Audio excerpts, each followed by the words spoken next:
Hello everybody, welcome back once again to the Final Fantasy XIII 2 walkthrough. Alright, so we need to knock out another one of our Paradox Scope required endings. That's going to be Academia for XXAF once again. So there's actually, it's at least 2 Paradox endings that you have to close this gate for. The first one is actually, I believe this, well... Sorry, nope, it's not this one. We've actually already done one. Anyways, one of them is to refuse the Vagabond artifact from Alyssa. And then the next one will actually be what we're actually going to do in this video, which is to have the Paradox Scope activated once we're in the, I guess it's the Void Beyond, and we'll fight Caius there. So again, we'll have to have the Paradox Scope active for that ending. Alright, so this is, again, you know, we're just going to skip these initial events. Obviously, we've already seen this stuff. One thing I wanted to mention is, so a couple of videos ago, I actually kind of had to do this again. So I had to close the Academia 4XX AF gate in order to get back to, like, the dream world of New Bonum. And I wish that I would have done things a little bit differently, because I think what I did was I just got to that fragment where you basically tell, you tell Lightning that you want to stay or whatever, and you get, again, whatever fragment it is. I think it's, gosh, I'm not even going to take a stab at what fragment it was called, because I don't remember. But anyways, I think had I done it a little bit differently, I could have actually knocked out one of the endings and not had to redo this, like, basically an extra time. But you know what? I guess it's not that big of a deal. To be fair, this is pretty quick. And then on top of that, if you're skipping through the like the live triggers and stuff like I'm gonna do, it even speeds it up even faster. So I mean, I guess end of the day, I really only, probably wasted my maximum a half an hour, but I don't even think it was that long. So, but yeah, so anyways, we're just going to, I mean, essentially we're doing the same thing that we've done for the, and now I'm gonna, I can't remember the name of the ending where you refuse the Vagabond artifact, but anyways, alright, so we need to speak with Hope here. We'll just obviously skip that. We'll need to speak with Alyssa and skip these dialogues. She'll ask for the Graviton cores again, and we'll just hand all of those over. We'll take the Vagabond artifact and continue on to the gate. Okay, Graviton core alpha, beta.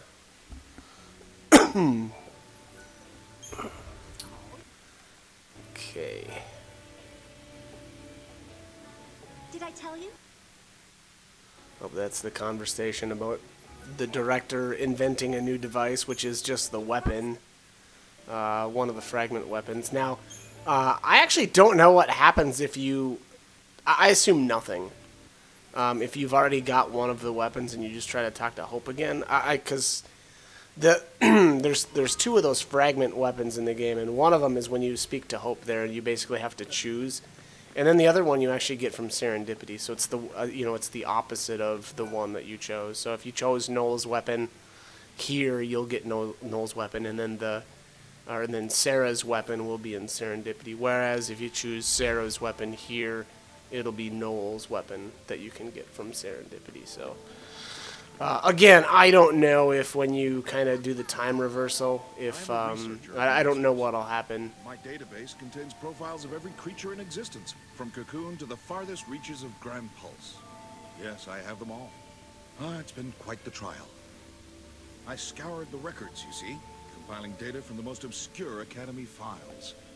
My work is a thing of beauty. If anyone has research that rivals my perfect database, I would certainly like to see it. You believe there are monstrosities even my research has overlooked? Very well. Let us see the proof of your words.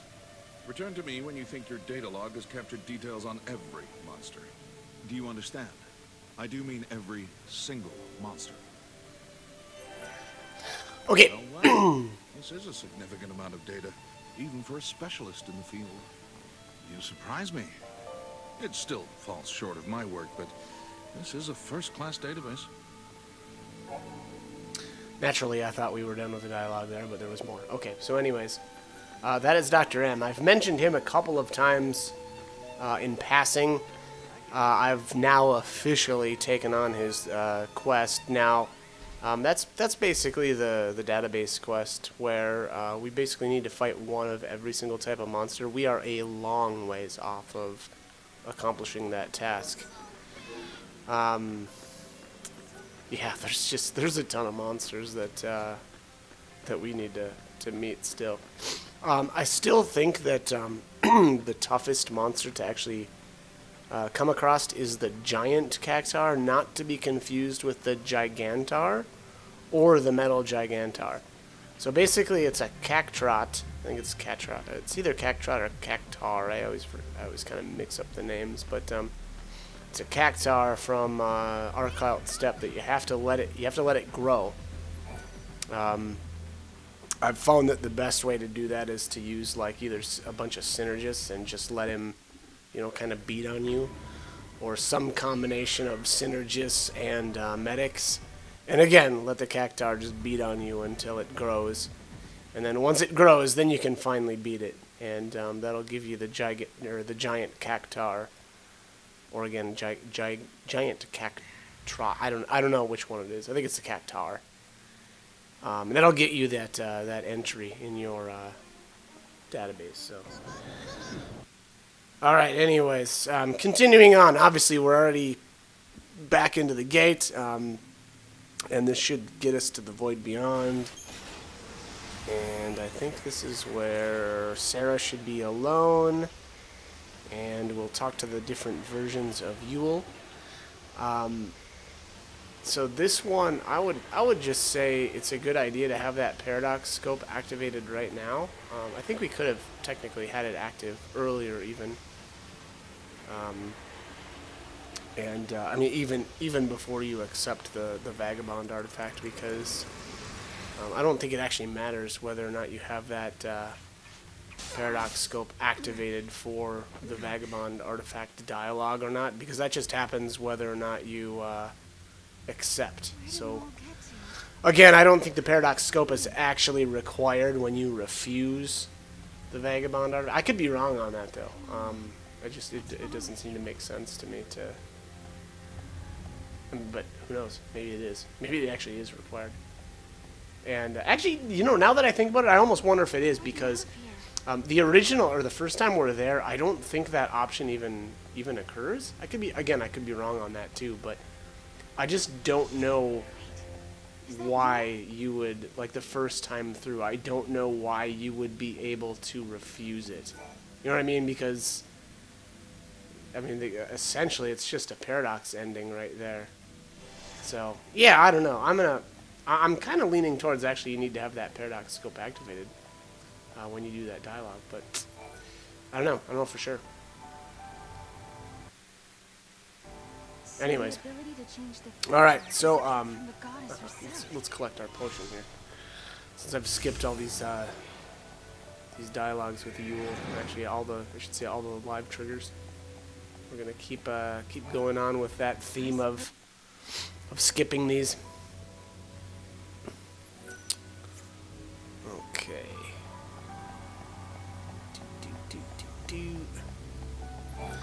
Yeah, so I mean, a little time consuming. That's the.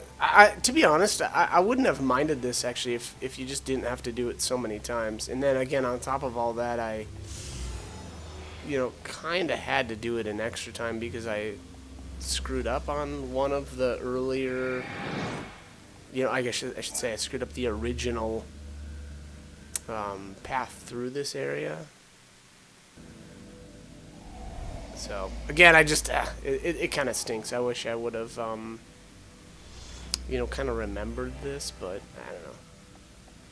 That's what happens when you're rusty on RPGs like this, I guess. Alright, so here you absolutely have to have the paradox scope active before you initiate this dialogue, and this will change our fight with Caius. It'll be a little bit more difficult, but not too bad. And then here we should get the... Yeah, there you go. So there's the paradox scope is activated.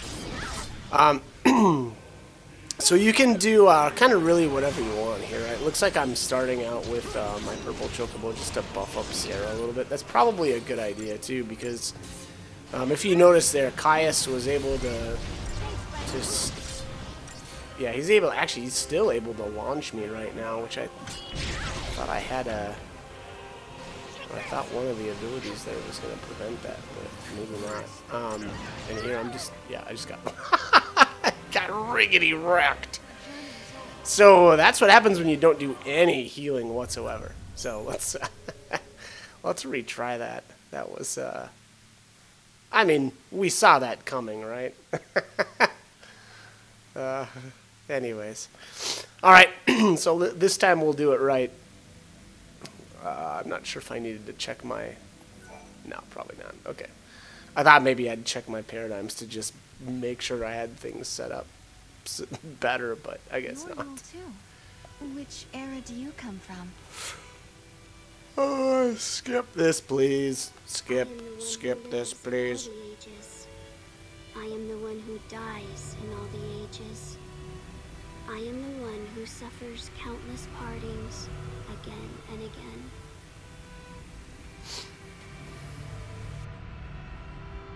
Have you come to tell me something? You summoned me. All right, there. Let's get this rematch taken care of here. And maybe I'll heal this time. Hopefully I'll heal this time. All right, looks like same deal though. We're gonna buff up just a little bit. I don't know how necessary that really is, but I mean, why not? And then some of those spots are next. Yeah, I already need to probably do some healing. All right, yeah. So we're just gonna do Ravager, White Chocobo here.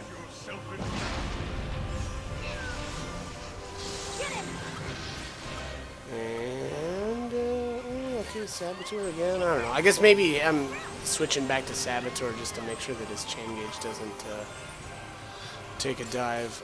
It doesn't actually look like I've got a paradigm with a commando in it, which is kind of weird, but I guess it's just because I always have Null doing it, but that's okay. I mean, oh, and there I let the chain gauge completely go down. So my bad on that. Yeah, so it probably would have been better for me to have some sort of oh, did I just die again? No. I think I got him. Oh yeah, okay. So I got him and then he revived. Here actually it's actually looking like he's doing a bit of wounding damage too. So there, if you notice, I'm missing a little bit of a chunk of maximum HP there. So anyways, like I was saying, I think probably actually it would have been a good idea to actually have at least one paradigm set up with Sarah as a Saboteur and then my White Chocobo.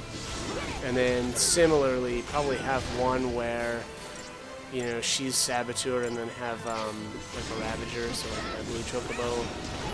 So that's definitely two that would be useful. I don't know about the, I think it's Yin Yang. I think that's the double Ravager. That's arguable whether or not that's that good.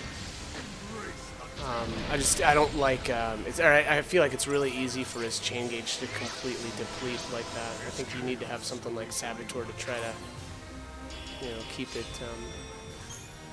from going down too much. But anyways, alright, so that's it.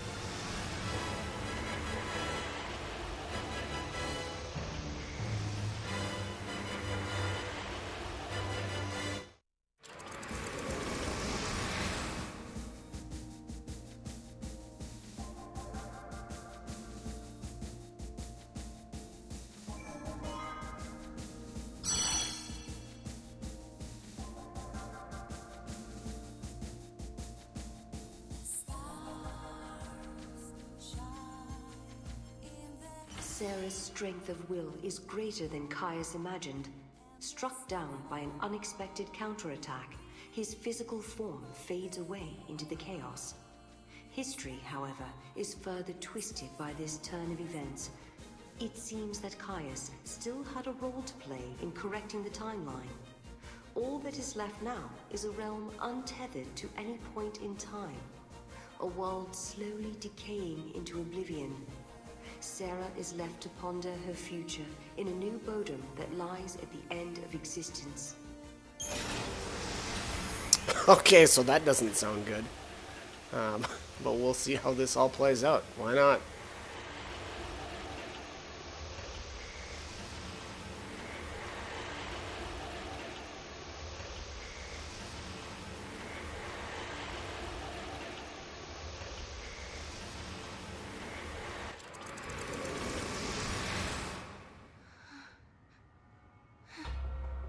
Where am I? This is the world you chose. Had you simply accepted defeat, a pleasant dream would have been yours for all eternity. Sarah!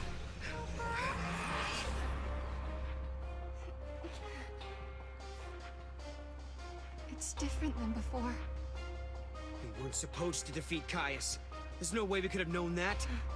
But look at where it got us. There's no way out of here. We're trapped in the end of time.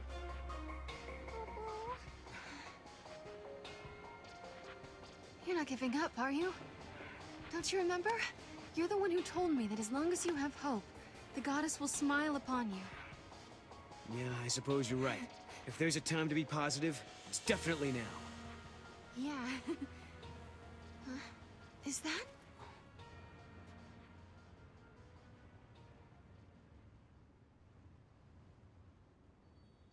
Countless days have passed since we began our journey with Noel and Yule, Kubo. The key to unlocking the paradox. It was lost along with Caius, Kubo. We are trapped in a world where the four of us are the only ones left, Kubo. Yule doesn't see visions in this place. She says it's because time has stopped. There is no future. I don't know if there's a way to change the events of the past anymore.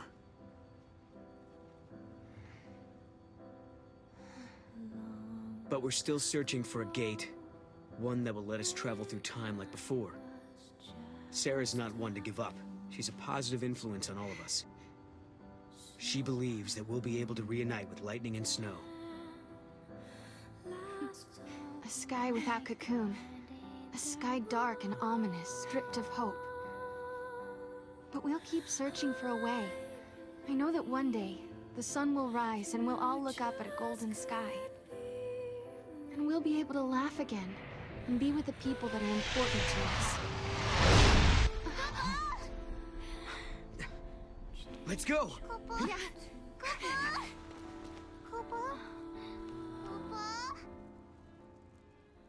Okay, seriously, what is up with Yule? Anyways, alright, so that's our transcript, Beneath a Timeless Sky ending, and I'm out of time. So as always, hope the guide was helpful, and hope you join me for more videos. Thanks for watching.